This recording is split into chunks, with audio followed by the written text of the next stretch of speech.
Shivshakti textile market આગમાં વેપારીઓને તેમનો માલ પરત કરવામાં આવ્યો। શિવશક્તિ માર્કેટની 91 દુકાનમાં બચી ગયેલો માલ વેપારીઓને પરત કરાયો। 8 કરોડ 63 લાખ રૂપિયાનો બચી ગયેલો માલ વેપારીઓને પરત કરવામાં આવ્યો। રિંગ રોડની શિવશક્તિ ટેક્સટાઇલ માર્કેટમાં 18 દિવસ પૂર્વે આગ લાગી હતી। આગ લાગવાની ઘટનામાં વેપારીઓનો જે માલ બચી ગયો હતો તે તેમને પરત કરવામાં આવ્યો છે।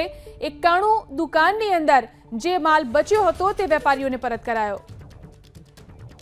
સુરતના શિવશક્તિ ટેક્સટાઇલ માર્કેટ આગમાં વેપારીઓને તેમનો માલ પરત કરવામાં આવ્યો। શિવશક્તિ માર્કેટની 91 દુકાનમાં બચી ગયેલો માલ વેપારીઓને પરત કરાયો।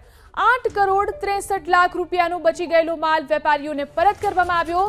રિંગ રોડની શિવશક્તિ ટેક્સટાઇલ માર્કેટમાં 18 દિવસ પૂર્વે આગ લાગી હતી।